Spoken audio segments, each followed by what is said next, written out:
Bonjour Monsieur Ferrost. Bonjour, Monsieur Galès. Alors vous avez cherché à nous joindre une nouvelle fois pour faire le point sur les ferries qui enfin s'organisent en direction de Sète. C'est tout à fait ça, oui. Par rapport à tout ce qu'on a essayé de faire depuis un bon moment pour les ferries qui normalement étaient prévues pour le 8 et le 12. D'accord. Et donc là aujourd'hui, qu'est-ce qu'il en est? C'est à la fois simple et compliqué, vous allez voir. Donc, depuis la dernière fois, les événements se sont un peu bousculés. J'ai attendu le plus longtemps possible pour vous informer à nouveau parce que il y avait toujours un petit truc qui foirait ou qui risquait de ne pas marcher. Donc, j'ai vraiment attendu la dernière minute pour que les lecteurs et tous ceux qui regardent les vidéos de Camping Car Magazine aient les infos vraiment propres et sûres. Mhm. Je vous remercie. Donc déjà, par contre, il avait prévu le bateau du 5 mai, ben, il n'a pas pu encarter des passagers. Ceux qui sont partis là-bas, malheureusement, sont restés sur le côté. Mais nous, on a travaillé personnellement sur le bateau du 8 et du 16 mai, donc, parce que là, on avait la certitude, parce qu'ils étaient tous inscrits dans le consulat, que les camping-cars français allaient être très nombreux à vouloir faire cette traversée pour rejoindre la France par le port de Sète. On a été confronté à plusieurs problèmes, dont un qui était plus facile à résoudre puisque c'était directement avec la France. Le déconfinement, pardon, commençant le 11 mai en France, il fallait que le bateau puisse accoster uniquement à partir du 12 au matin. Avant, c'était pas possible. Donc le bateau du 8, qui devait partir le 8 mai de Tanger, il nous a fallu le repousser. Et le consulat ont bien travaillé là-dessus. Et donc là, en partant le 12, il arrive le 14, donc il arrivera à décharger les camping-cars. Pour faire une deuxième rotation. Donc, voilà, grâce au travail remarquable dont le consulat et l'ambassade, pourtant c'est souvent décrié, ben, ça nous a permis d'arriver à un accord entre toutes les parties concernées. Mhm. D'abord, la France, puisqu'il y a eu l'accord du préfet d'Hérault, les autorités portuaires marocaines, ouverture du port aux dates indiquées, et enfin, accord des autorités supérieures du Maroc pour la mise en place des autorisations de circuler, ainsi que des modalités d'obtention de ces mêmes documents. Donc, on était tranquille, tout était en place, ça pouvait démarrer. Mais, parce qu'il y a toujours un mais, Oui. évidemment, le plus difficile, c'était la GNV. Donc, il a fallu que la GNV puisse s'organiser pour informer les possesseurs de billets et donc, du coup, leur envoyer un nouveau document pour qu'ils tout se mette en place et que l'organisation puisse fonctionner. Ce fut long et pénible parce que pas moyen d'avoir. Il faut dire qu'on n'a pas eu de chance non plus, on est tombé le week-end du 1er mai, donc ça n'arrangeait pas du tout. Alors il y a eu évidemment, ça fut long et pénible et source d'angoisse pour beaucoup de personnes parce que c'est vrai que les gens commençaient vraiment à s'énerver un peu, certains devenant même très agressifs. On était enfin arrivé à quelque chose, même si au dernier moment il a fallu changer une date. Parce que la GNB s'est aperçue qu'en fait, pour le bateau du 12, donc qui allait sur Tanger, ben, il ne pouvait pas revenir le 16, c'était pas possible.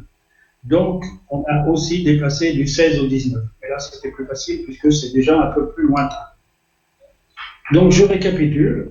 Tanger-Met 7, le 8 mai, se fera le 12 mai. Tanger-Med, le 16, se fera le 19 mai.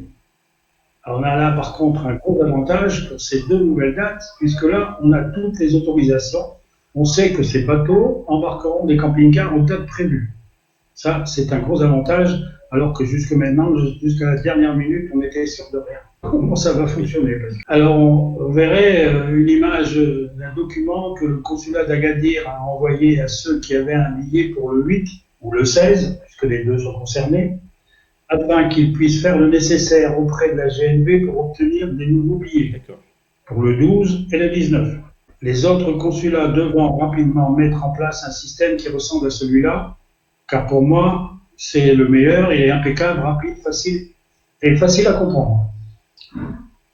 Donc, vous avez en premier lieu un lien qui vous permet de vous réinscrire à la GNB et surtout d'avoir un nouveau billet pour le 12 ou le 19, ça dépend évidemment à quelle date vous vouliez partir. Il faut le remplir le plus correctement possible, sans rien oublier de tout ce qu'on vous demande. C'est très simple, vous verrez, mais rien oublier parce que sinon ça ne marchera pas. Alors il y a un endroit où vous allez voir qu'on vous demande un voucher. Alors le voucher, en fait, normalement c'est un numéro que la GNV aurait dû vous envoyer suite à l'annulation de la traversée que vous aviez prévue. C'est-à-dire, c'est un document disant que votre bateau étant annulé, voici un code qui vous permettra de pouvoir recommander un billet quand vous en aurez envie. Alors, si vous ne l'avez pas encore reçu, parce que certains l'ont reçu, d'autres ne l'ont pas reçu, d'ailleurs, ils sont plus nombreux à ne pas l'avoir reçu que l'avoir reçu, il faut le réclamer d'urgence à la GNV. Sinon, là où on vous demande un voucher, à la place, vous pouvez mettre le numéro de votre billet, celui que vous aviez pris avant pour le 8, et aussi le numéro de la réservation. N'hésitez pas à en mettre plus que moins, il n'y en a jamais assez et ça permet quand même une certaine sécurité.